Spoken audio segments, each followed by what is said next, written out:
2 minggu yang lalu kita melihat Kisah Rasul pasal 1, hari ini kita melihat Kisah Rasul pasal 2. Karena inilah pelayanan gereja pertama, saudaraku.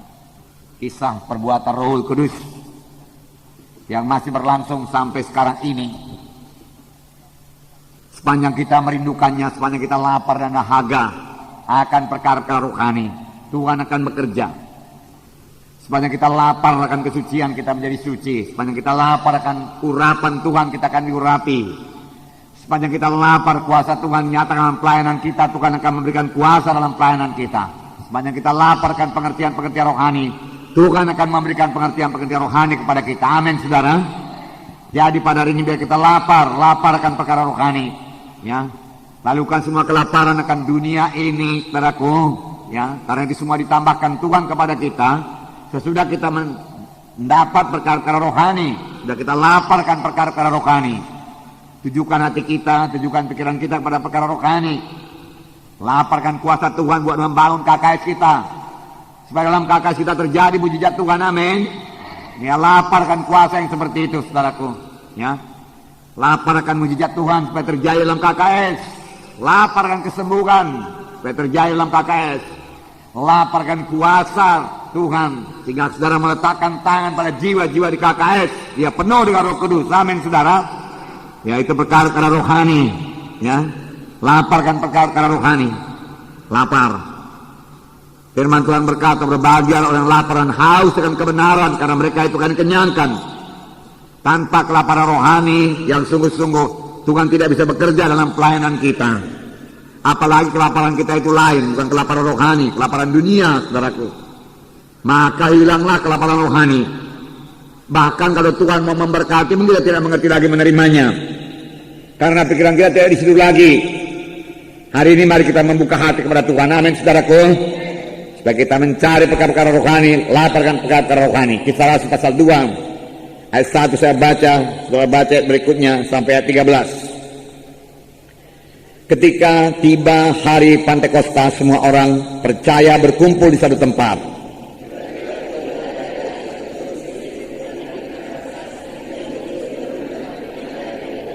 Dan tampaklah kepada mereka lidah-lidah seperti nyala api yang bertebaran dan hinggap pada mereka masing-masing.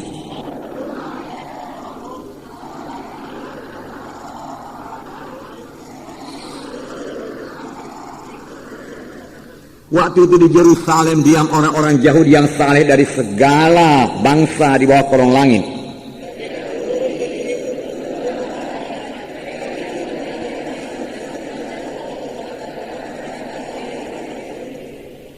Mereka semua tercengang-cengang dan heran lalu berkata, bukankah mereka semua yang berkata-kata itu orang Galilea?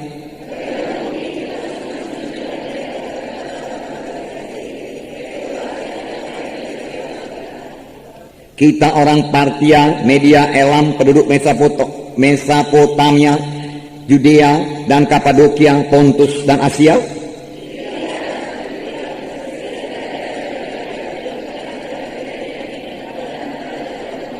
Baik orang Yahudi maupun pengadut agama Yahudi, orang Kreta dan orang Arab, kita mendengar mereka berkata-kata dalam bahasa kita sendiri tentang perbuatan-perbuatan besar yang dilakukan Allah.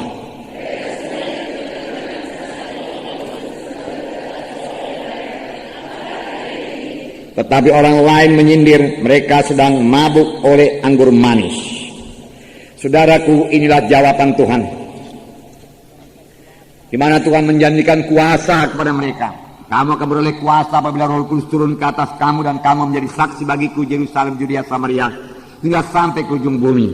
Biar saya katakan kepada saudara, sidang pertama ini rindu akan kuasa tersebut. Oleh sebab itu dalam Kisah 1 ayat 14 dikatakan, mereka semua bertekun dengan sehati dalam doa bersama-sama dengan beberapa perempuan serta Maria ibu Yesus dan dengan saudara-saudara Yesus. Mereka sangat merindukan kuasa tersebut. Mereka lapar dan haus akan kuasa Tuhan, sehingga mereka berdoa 10 hari lamanya untuk kuasa tersebut. 120 orang berkumpul pada hari pertama, 120 orang berkumpul pada hari yang ke-10, 1 orang pun tidak mundur. Mereka berdoa terus sehingga Roh Kudus dicurahkan pada hari Pantekosta atau Pentakosta, yang berarti hari ke-50.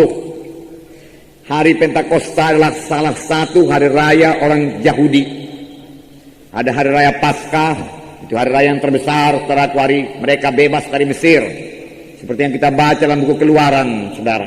Kemudian hari raya ini, saudaraku, Pentakosta dan hari raya Pondok Daun-Daun. Saudara yang kekasih dalam nama Yesus, itu hari raya mereka yang terbesar-besar, saudaraku. Hari raya Pentakosta yaitu hari raya di mana mereka bersuka cita karena mereka sudah mulai panen dan mereka mulai menuai, dan hulu hasil yaitu panen yang terbaik diberikan kepada Tuhan pada hari Pentakosta, permulaan penuaian. Nah, saudaraku, secara rohani, Roh Kudus dicurahkan pada hari Pentakosta adalah permulaan penuaian jiwa-jiwa, permulaan gereja. Bapak-bapak gereja rata-rata mengakui bahwasanya hari Pentakosta adalah permulaan gereja, lahirnya gereja.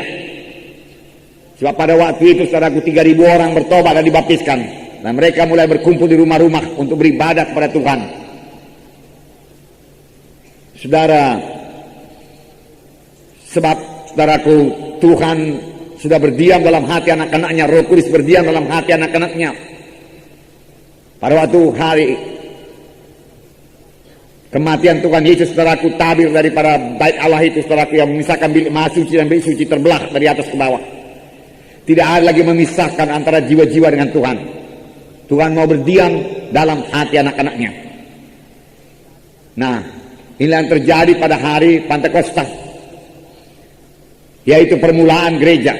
Jadi gereja lahir, saudaraku, bukan lemah-lemah gereja yang lahir itu. Gereja lahir dengan kuasa, amin, saudara. Kuasa. Gereja lahir dengan penunjukan Roh yang luar biasa, pernyataan kuasa Allah yang luar biasa. Dikatakan bahwasanya ada deru angin yang luar biasa, ya, masuk dalam tempat itu. Kemudian turunlah lidah-lidah seperti nyala api hingga pada tiap-tiap orang, 120 orang banyaknya, harus berkata-kata dalam bahasa lain. Pada waktu itu mereka berkata-kata dalam bahasa lain, saudara sudah dengarkan tadi bahwasanya mereka berkata-kata dalam bahasa, ya, Parsia, Media, Elam, Mesopotamia, Judea, Kapadokia, dan seterusnya. Jelas mereka berbahasa dalam bahasa yang belum pernah mereka pelajari, karena yang terjadi sebagai gerakan Roh Kudus dari dalam hati mereka. Ini jarang kejadian, bukan tidak ada, tapi ada. Ada kalanya, saudaraku, yang dipenuhkan dengan Roh Kudus itu bukannya berbahasa roh, tapi kebanyakan saya lihat mereka berbahasa roh. Dalam Kisah Rasul, saudaraku, misalnya Kisah Rasul pasal 10 itu, di mana Petrus melayani Kornelius, itu Roh Kudus turun dan mereka bukan berbicara dalam bahasa asing, tapi mereka berbicara dalam bahasa roh. Amin. Ya, dua-dua itu adalah tanda daripada baptisan Roh Kudus. Tapi yang paling penting bukan bahasanya, bukan bahasa rohnya. Yang paling penting mereka itu dilengkapi dengan kuasa. Mereka berubah oleh baptisan Roh Kudus. Amin, saudara. Mereka jadi berani karena mengetahui keadaan murid-murid, saudaraku, waktu Yesus sudah mati, bahkan sudah mereka dibangkitkan, saudaraku. Mereka tidak berbuat apa-apa terhadap Yerusalem. Mereka tidak bisa menggoncang Yerusalem. Mereka bahkan tidak bisa bersaksi, tidak membawa jiwa-jiwa pada keselamatan. Keadaan Yerusalem biasa saja, tidak berubah. Setan pun tenang-tenang saja. Tetapi Roh Kudus turun, saudaraku, ya, dan Petrus berkhotbah dalam satu khotbah yang sangat luar biasa, diurapi Roh Kudus, sehingga 3.000 orang bertobat dan dibaptiskan pada hari itu juga. Amin, saudara. Inilah kuasa Roh Kudus. Tentunya setan sangat marah, saudaraku, dan mereka berusaha mencegah Petrus. Tetapi Petrus dan Yohanes tidak bisa dicegah, rasul-rasul tidak bisa dicegah untuk mengerjakan pekerjaan Tuhan. Karena Roh Kudus, api Roh Kudus sudah menyala-nyala dalam dia, saudara. Jadi inilah gereja pertama, gereja yang sangat luar biasa. Kemudian kalau saudara lihat beberapa hari kemudian, Petrus menuju Bait Elok untuk berdoa, dan dia bertemu dengan seorang yang lumpuh, dan dia berkata, "Emas dan perak tidak ada padaku, tapi apa yang ada padaku kuberikan padamu. Dalam nama Yesus Kristus orang Nazaret, bangkit dan berjalan." Lalu dia angkat orang itu. Lalu seketika itu juga kuatlah kaki dan mata kaki orang itu. Dia berdiri, berjalan, melompat-lompat, memuji Allah, masuk dalam bait Allah. Kuasa Tuhan dinyatakan, mujizat dinyatakan, saudara, mujizat dinyatakan. Nah, saudara yang kasih dalam nama Yesus, inilah gereja pertama, gereja yang dikehendaki Tuhan, lahir dengan kuasa. Bagaimanakah gereja akhir zaman? Kita tadi katakan, kalau saudara lihat ini nubuat khotbah Petrus dikatakan, pada hari-hari terakhir, demikianlah firman Allah, aku akan mencurahkan rohku ke atas semua manusia. Pada hari-hari terakhir. Dan Tuhan sudah mulai hari-hari terakhir pada hari Pentakosta. Itu sudah zaman akhir, permulaan penuaian. Dan sekarang sudah berjalan 2000 tahun. Maka bisa disimpulkan para kita hidup pada hari-hari terakhir dari akhir zaman. Hari-hari terakhir dari akhir zaman. Akhir zaman dimulai pada waktu pencurahan Roh Kudus. Itu akhir zaman. Sudah berjalan 2000 tahun. Saudara, dan sekarang ini saudara kita hidup pada akhir daripada akhir zaman, di mana Yesus akan datang kedua kali. Dan Tuhan akan mengangkat gerejanya. Tuhan akan mengangkat gerejanya. Nah, oleh sebab itu Tuhan menjanjikan, waktu itu sudah Tuhan janjikan pada murid-muridnya, pekerjaan-pekerjaan yang aku perbuat akan kamu perbuat. Bahkan pekerjaan lebih besar daripada ini, karena aku pergi kepada Bapa. Nah, apakah kita rindu ini semua, saudaraku? Apakah kita lapar dan haus buat perkara-perkara rohani seperti ini? Puji Tuhanlah, saudaraku, Tuhan memberkati sedang kita ini ribuan orang selamat, kakak sudah berganda. Haleluya. Tetapi saya juga mau mengingatkan kepada saudara, sesudah berganda, gandakan lagi, amin. Pikir lagi untuk berganda, jangan berhenti. Haleluya, saya sudah berganda, puji Tuhan, siap tugas. Tidak, saudaraku. Saya yang tidak berganda akan mati sendiri. Saya mesti berganda terus dan terus berganda, amin. Jadi sesudah berganda, saudaraku, minta lagi, lapar lagi akan berganda kedua kali. Sesudah berganda kedua kali, lapar dan haus lagi kepada jiwa-jiwa, lapar dan haus akan kuasa Tuhan, lapar dan haus akan mujizat Tuhan. Kalau saudara diurapi Tuhan, nah kakak saudara berganda lagi, amin. Ya, lapar dan haus. Nah ini saya bacakan pada saudara, supaya saudara lapar dan haus, supaya jadi pada seperti sidang pertama ini. Bahkan lebih lagi, karena Tuhan berkata pekerjaan lebih besar daripada aku perbuat akan kamu perbuat. Ingatlah saudaraku, bahwasanya kita ini gereja adalah pengantin Kristus, amin, yang diangkat Tuhan pada akhir zaman. Pengantin Kristus ini, saudaraku, ya, sangat dihargakan oleh Bapa. Karena itu sebagai orang tua, saudaraku, dia suka, saudaraku, pengantin yang baik bagi anaknya, amin. Ya, bukan pengantin yang lemah-lemah, saudaraku, pengantin yang baik. Demikian Bapa di sorga memberikan pengantin yang baik pada anaknya Tuhan Yesus Kristus, amin. Bukan gereja yang lemah-lemah, bukan gereja yang kompromi yang diberikan jadi pengantin bagi anak-anaknya. Oleh sebab itu biar kita jaga hidup kita, jangan kompromi, amin. Ya, supaya kita terangkat nanti waktu Yesus datang kedua kali. Bagaimana diangkat Tuhan gereja yang menyembah berhala, saudaraku. Bahkan menurut firman Tuhan, saudaraku, penyembahan berhala itu sama dengan perzinahan. Gereja yang berzina, saudaraku, pengantin yang berzina, saudaraku, masa kan diberikan Bapa kepada anaknya, amin, saudara. Ya, terus sebab itu saudaraku, Tuhan berkata pengantinnya itu tidak bercacat, tidak berkerut. Sekarang masih banyak lagi cacat dalam gereja, kelemahan dalam gereja. Terus sebab itu pada akhir zaman Tuhan akan sangat memberkati gerejanya, sangat memberkati, terlebih berkat rohani. Dan setelah dapat berkat rohani, saudaraku, Tuhan akan berikan berkat materi pun seperti firman Tuhan minggu yang lalu, amin. Nah, masih banyak kekurangan gereja-gereja sekarang ini, saudaraku. Oleh sebab itu sesuatu mesti terjadi pada gereja. Tuhan akan membentuk gerejanya pada hari zaman ini menjadi gereja yang penuh dengan kasih, penuh dengan kuasa, penuh dengan kesucian, amin. Ya, penuh kasih. Bagaimana jadi pengantin kalau nggak ada kasih, saudaraku? Harus ada kasih, amin. Ya, Tuhan akan memberikan kasih sepanjang kita haus dan lapar buat itu. Lapar akan perkara-perkara rohani, saudara. Saudara, gereja mesti bangkit di akhir zaman. Waktu gereja bangkit di akhir zaman, marilah bangkit, amin, saudara. Jangan berpuas dalam keadaan begitu-begitu aja. KKS biasa saja. Oke lah, KKS sudah 20 lalu tetap begitu. Jangan. Lapar, haus itu berganda untuk jiwa-jiwa yang bertambah-tambah. Karena Roh Kudus sekarang sudah bekerja. Dan Roh Kudus memakai saudara sekalian, saudaraku. Kalau dunia ini sudah majunya, saudaraku. Ilmu pengetahuan dunia ini sudah cukup maju dan mengadakan penerobosan yang luar biasa. Sehingga sekarang komunikasi modern misalnya, saudaraku, saudara tahu handphone yang kecil saudaraku bisa mencapai seluruh dunia sekarang. Atau kita sanggup bayar aja, saudaraku. Mau telepon ke Amerika pun bisa, saudaraku. Dari sekarang ini, saat ini, saudaraku, dengan handphone yang kecil. Tanpa wire, tanpa apa semua sampai ke sana, saudaraku. Dan dari sana, saudaraku, bisa dikirim fax kemari, saudaraku. Ya. Misalnya saya bertelepon sama Pak Jos sekarang ini. Pak Jos, tolonglah kirimkan dulu firman Tuhan mengenai apa? Mengenai kasih. Atau mengenai kuasa Tuhan, mengenai laparan haus akan firman Tuhan. Saya perlu nanti untuk bahan KKS, saya katakan. Misalnya tadi jam 6 kurang 5, jam 6 saya berkhotbah,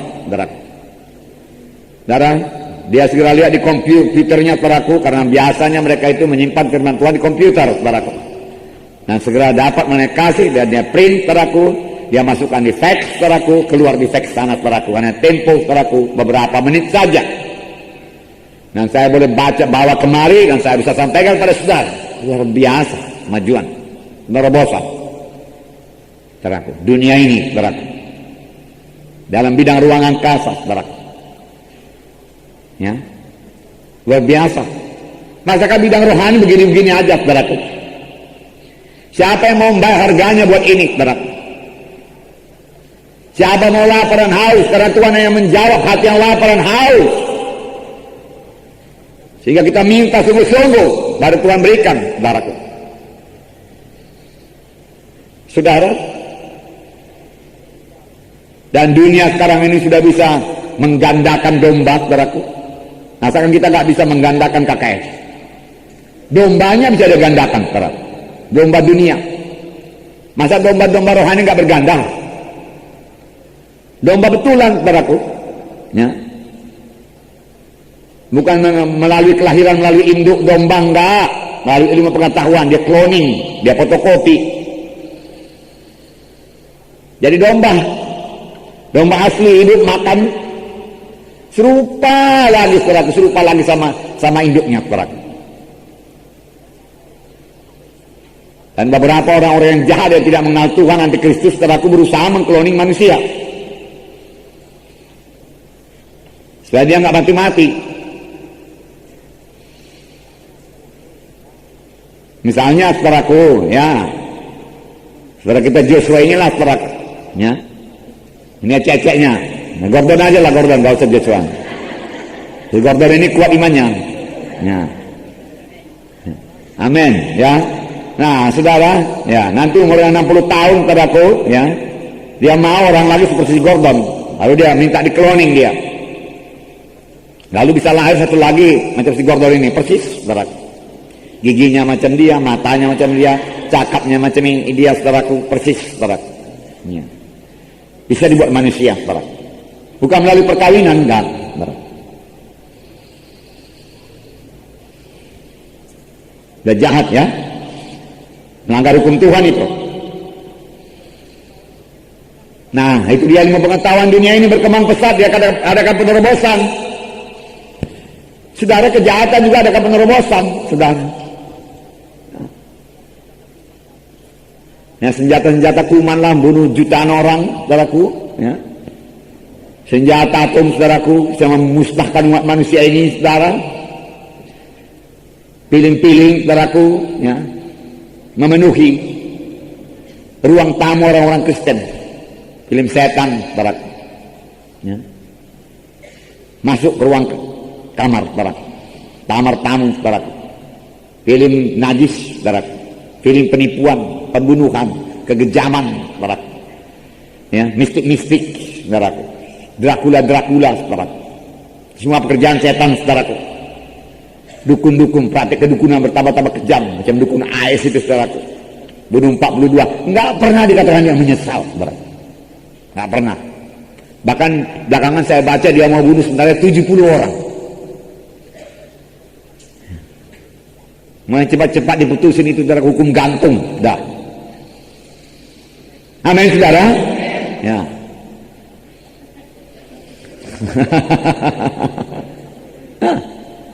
Benar, kalau aku listrik, suntik mati.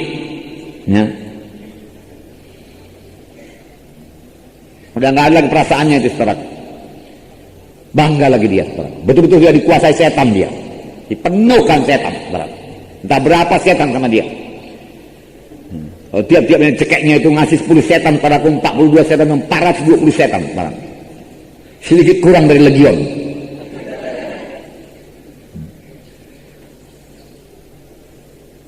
Nah, saudara yang kasih dalam nama Yesus, biarlah sidang Tuhan juga mengadakan penerobosan. Amin, saudara. Jangan berpuas dengan 5.000, 10.000 anggota, saudaraku.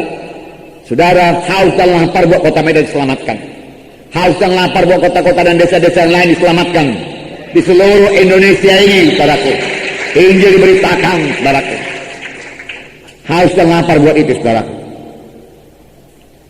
Saudara, dunia tidak bisa selamatkan dengan khotbah saja, dengan doktrin-doktrin saja, saudaraku. Ya, dengan teori-teori saja, dengan teologi-teologi tidak bisa, saudaraku. Butuh kuasa. Amin. Butuh kuasa. Mana kita bisa meletakkan tangan atau sakit orang tersembuh, letakkan tangan tergeletak penuh dengan Roh Kudus. Amin, saudara. Rindukan itu, saudaraku. Ya. Letakkan tangan mujizat Tuhan bekerja, saudaraku. Letakkan tangan kanker sembuh, tumor sembuh. Amin. Kuasa seperti ini dibutuhkan sekarang ini, saudaraku, untuk melayan jiwa-jiwa, saudaraku. Harus dengan kuasa dan tanda ajaib. Tanpa kuasa dan tanda ajaib, kita ketinggalan, saudaraku. Tinggalan dari dunia ini, saudaraku. Rindukan, saudaraku. Masih berlangsung mujizat itu, saudaraku. Yesus hidup, saudaraku. Dia sungguh rindu memberikan kuasanya, mujizatnya. Saudara, bagaimana saudara memenangkan suku lain kalau mereka tidak melihat kuasa? Bisakah dimenangkan dengan perdebatan? Gak bisa lah, saudaraku. Penunjukan roh, saudaraku. Dan kuasa Allah. Itu yang perlu. Demonstrasi.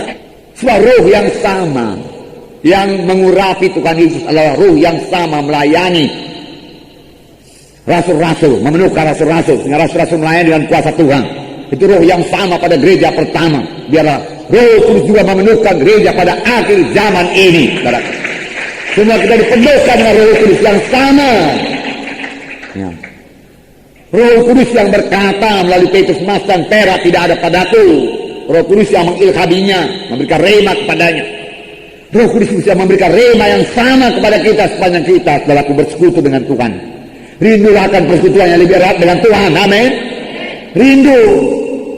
Jika kita selalu merasakan kehadiran Tuhan padaku, berkata-kata dengan Tuhan padaku, dan beroleh pimpinan Tuhan, rindulah dipimpin Roh Kudus. Kalau tidak dipimpin Roh Kudus, apa yang kita perbuat ini? Padaku akal manusia saja. Tuhan Yesus berkata, Roh Kudus ada padaku dan ia mengurapi aku. Roh Kudus itu mengurapi dia untuk memberitakan kabar baik pada orang-orang miskin, membebaskan orang tertawan, melepaskan orang tertindas, ya. Memberitakan tahu rahmat Tuhan telah datang. Pada hari ini gerakan nasi ini suatu kamu mendengarnya, gedap. Kita cinta kepada orang miskin, saudaraku, dan mau mereka itu berubah. Banyak pelayan kita ke desa-desa. Gereja ini dimulai dengan pelayanan ke desa-desa, saudaraku, karena mengasihi orang miskin. Tetapi mengasihi saja tanpa kuasa juga nggak bisa. Perlu kuasa, kuasa Roh Kudus, sehingga mereka bisa percaya. Mereka lihat nyata-nyata kuasa Tuhan, didemonstrasikan kuasa Tuhan, yang mereka datang kepada Tuhan dan mereka berubah. Itu yang kita butuhkan sekarang ini. Oleh sebab itu kita harus haus, lapar akan kuasa tersebut, rindu akan kuasa Tuhan tersebut, saudaraku. Sidang pertama saya kata-kata lapar. Oleh sebab itu setelah 40 hari bersama dengan Yesus, saudaraku, Tuhan berkata, tunggu di Yerusalem sampai kamu dengan kuasa dan tinggi. Kamu akan beroleh kuasa kelak apabila Roh Kudus turun ke atas kamu. Lalu mereka berdoa 10 hari lamanya. Kalau Roh Kudus tidak turun pada hari Pentakosta, saya percaya mereka berdoa terus. Mereka rindu. Mereka membayar harganya dengan berdoa. Ini pun perlu, saudara. Sesudah haus dan lapar, nggak cukup haus dan lapar aja. Bayar harganya. menyingkirkan semua perbuatan-perbuatan dosa, menyangkal diri, banyak bersama Tuhan. Apa saudaraku? Banyak bersama-sama dengan Tuhan, banyak berdoa. Sidang kita harus lebih banyak lagi berdoa. Saudara berkata ini pertemuan KKS berdoa. Ada dua syafaat, ada 2 semalaman lagi Kamis Jumat. Apakah masih kurang lagi? Masih kurang lagi, saudaraku.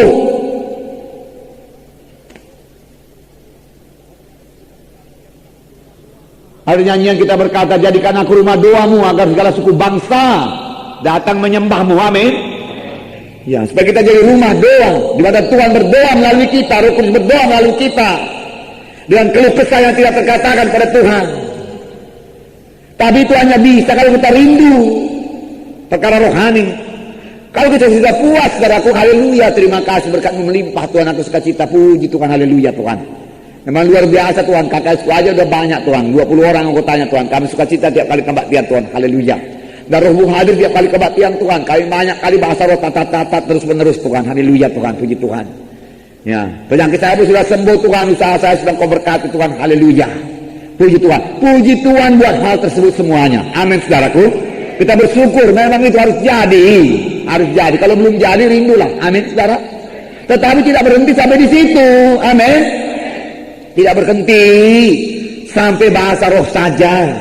Baptisan Roh Kudus itu maksudnya bukan hanya berbahasa roh saja, menerima kuasa, maka menerima karunia Roh Kudus, amin. Karunia menyembuhkan, amin. Karunia mengadakan mujizat, amin. Karunia iman, amin. Karunia hikmat, amin. Rindukanlah itu semua, saudara,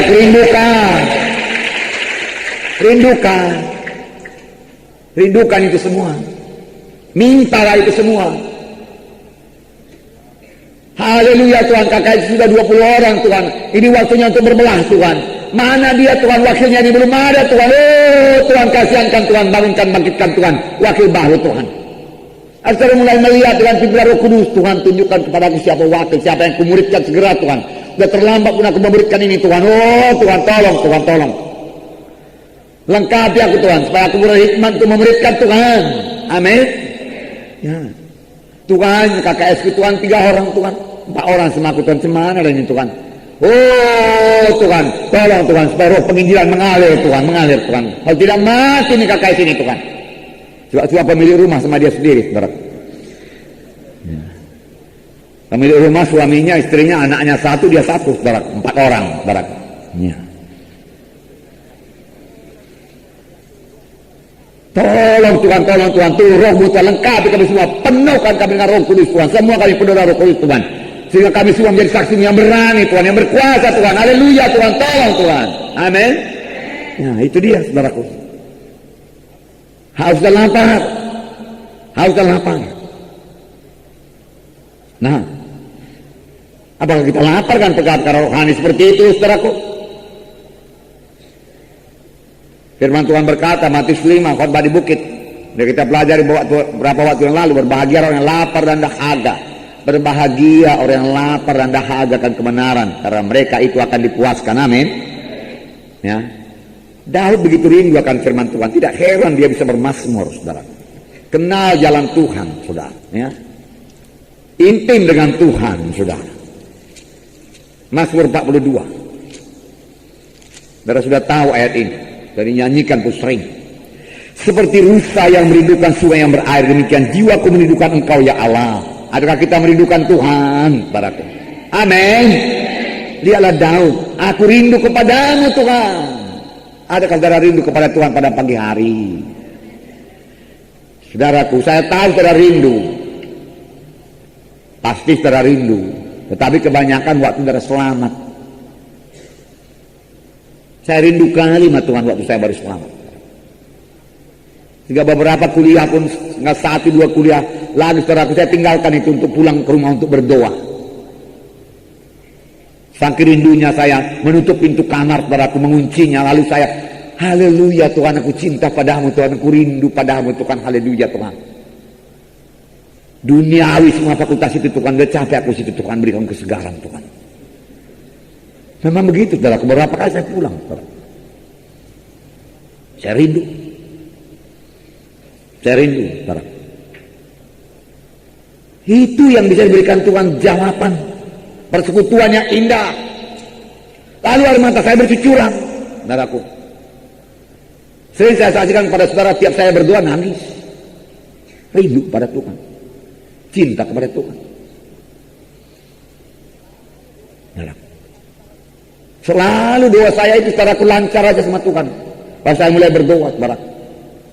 Jarang saya mencari persekutuan lebih dahulu, jarang. Jarang saya cari hubungan dulu macam putar nomor telepon dulu, saudaraku. Lalu kering ke sana, saudaraku. Di situ berlutut, saudaraku, di situ bersekutu. Amin, saudaraku. Yesus mengasihi engkau, Tuhan. Haleluya, Tuhan. Langsung bersekutu. Bahkan sebenarnya dari tengah jalan sudah bersekutu, saudaraku. Amin, saudara. Itu rindu, itu haus dan lapar. Perjanjian baru, saudaraku, saya kantongi kemana pun saya pergi, saudaraku. Sampai sekarang, saudaraku, itu terjemahan lama, saudaraku. Kalau lain dari isinya terjemahan baru, saya tahu. Terjemahan lamanya perkataannya bukan ini. Terlebih perjanjian baru saya ulang-ulang.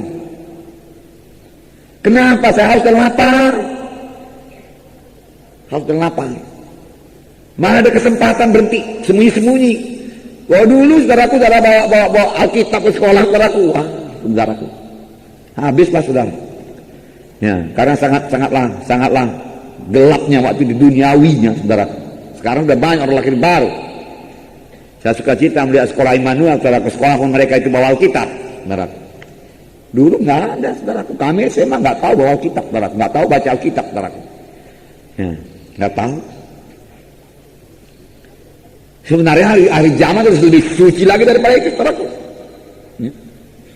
Firman Tuhan juga berkata sebagai kanak-kanak, saudara, yang ikut training plan itu, saudara, ya, dikatakan bahwasanya sebagai bayi yang baru lahir rindu akan susu yang sejati, amin. Yaitu firman Tuhan. Haus, rindu memang kita. Dan lihat bayi itu congok, saudara, mau minum. Coba dia terlambat minum, nangis. Bagaimana bayi-bayi rohani kita ini, saudara? Apa kita nangis kalau nggak baca firman Tuhan? Rindukah kita baca firman Tuhan, saudaraku? Ya, kalau anak-anak itu, saudaraku, kalau nggak suka makan, saudaraku, dibawa ke dokter itu. Sakit apa? Dokter berkata nggak mau minum, dok. Nggak mau minum susu. Orang tuanya sudah menganggap bayi itu sakit kalau nggak mau minum susu. Tapi banyak orang Kristen menganggap lazim-lazim saja, kalaupun sudah nggak baca firman Tuhan. Itu sakit rohani namanya, yang bisa menuju kematian rohani. Bertobat, amin, saudara. Kalau perlu dongkrak dulu, pompa dulu, saudaraku, ya, pasang dulu, disiplin dulu, baca dulu, sampai saudara rindu. Ingat, sehingga saudaraku, hal yang pertama, saudara, pagi hari saudara mesti berdoa. Bangun pagi-pagi apa yang diingat mula-mula, saudaraku, Tuhan Yesus, berdoa. Berdoa, ya, ingin berdoa. Saya, saudaraku, minggu pertama selamat, saudaraku, sudah ikut-ikutan, sorong-sorong diri istilahnya, saudaraku. Nggak hanya di pendidikan orang penawak, saudaraku, boleh saya ikut menginjil. Bukannya dorong-dorong, kau ikut menginjil, kau berbuah. Kurasa kau ada panggilan Tuhan sama kau. Enggak, saudaraku. Saya yang sorong diri, saudaraku. Ya. Mau lihat-lihat penginjilan. Ya. Karena Yesus telah mati saya, saudaraku. Berkhotbah nggak bisa, nyanyi nggak bisa. Apa yang diharapkan sebetulnya, saudaraku? Cuma bawa mobil bisa, saudaraku. Ya, dipakai orang lah, bawa mobil, saudara. Apalagi mobil orang tua bisa dipakai-pakai kan, bisa malam-malam bisa dipakai. Sore dia pulang jam 5 boleh pakai. Nah, saya supirin semua, saudaraku. Saya mau menginjil, saudaraku. Ya. Kemudian saya belajar nyambung mic, saudaraku. Oke, mulai saya masuk nyambung mic, saudaraku. Ya. Kemudian pasang lampu gas itu, saudaraku. Oke, apapun jadi, pokoknya kerja buat Tuhan. Nah, kemudian waktu khotbah diberikan, saya dengarkan khotbah, saudaraku. Saya serap semua, saudaraku. Saya tahu khotbahnya itu, saudara. Bahkan sebenarnya selesai dia berkhotbah, saya sudah bisa berkhotbah. Tapi sayangnya nggak ada yang nyuruh. saudara, nggak ada yang nyuruh. Nah, semua nggak enteng, saudaraku. Nah, takkan bisa itu, apalagi bahasa karo pun nggak tahu mana bisa itu. Tapi begitu saya nggak bosan juga, saudara. Saya haus dan lapar. Saya haus dan lapar. Sampai saudara tahu satu kali saudaraku mereka kehabisan pengkhotbah. Nggak ada lagi yang berkhotbah, saudaraku. Ya. Terpaksa saya dipanggil untuk berkhotbah. Bisanya kau? Mudah-mudahan. Apa nanti kau kasih tahu? Coba mana ayatnya? Sudah banyak ayat saya dengar waktu khotbah. Saya sering ikut KKR ikut penginjilan dampak saya itu. Nggak usah, ini aja ini. Pendeta berkata, aku bikinkan khotbah sama kamu. Dia tulis khotbahnya semua. Mulai daripada Roma 3:23 semua sudah berdosa. Roma 6:23 upah dosa itu maut. Maut artinya itu neraka. Tulisannya lagi ayat. Ya. Jalannya kita mesti sadar dan bertobat. Kisah 3:19, saudaraku. Ya. Saya masing-masing ingat sampai sekarang, saudaraku. Ya. Bisakah perbuatan baik manusia melepaskan dari dosa? Nggak bisa. Hanya melalui pengorbanan Tuhan Yesus. Tidak mengenal dosa jadikan dosa. 2 Korintus 5:21. Disalib. Salib banyak ceritanya. Harus cerita lengkap mengenai salib. Kemudian mati dan bangkit. Harus terangkan Yesus hidup, Yesus hidup, Yesus hidup. Kita berapa puluh kali, saudara. Tidak heran jiwa-jiwa hidup, saudara. Amin, saudara. Ya, sebab mendengar Yesus hidup, saudara. Ya, kemudian tekankan lagi mengenai bertobat, terutama mengenai ajimat berkala. Luar biasa ditekankan, saudara. Ajimat berkala. Tentu saja jiwa-jiwa bertobat, saudara. Dan mujizat terjadi. Tuhan Yesus pengampun dosa, kemudian Tuhan Yesus menyembuhkan, saudaraku. Lengkap kali, saudaraku, tiap khotbah, saudaraku. Oleh sebab itu nggak pernah siap 1 jam itu, saudara. Karena begitu banyak ayat-ayat, saudara. Saya pikir dari kejadian sampai wahyu itu, saudara. Ya. Lengkap keselamatan. Tidak heran jiwa-jiwa selamat, saudara. Lalu jiwa-jiwa mulai selamat. Orang itu pun heran, bisa juga di khotbah ya. Selamat jiwa-jiwa ya. Dia tidak tahu kuasa Roh Kudus. Saya sudah mempersiapkan diri jauh-jauh sebelumnya, amin, saudaraku. Ya, saya sudah siapkan diri, saya perhatikan, saudara.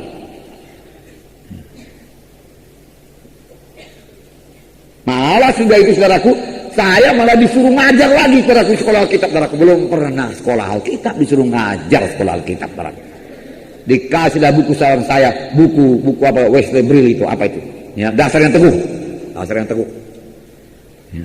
Saya pun pelajari lagi, saudaraku, sembuh.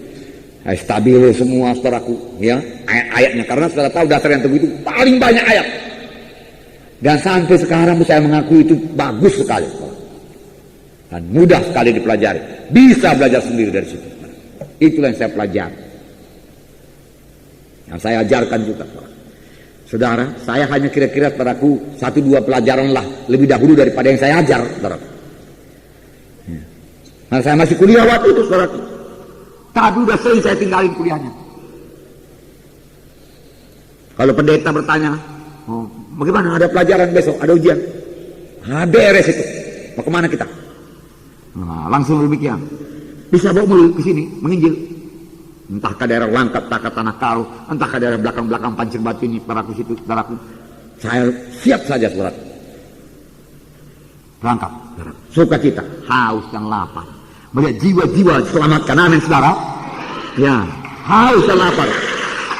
Nah, dan Tuhan memakai, saudaraku, dan Tuhan memakai.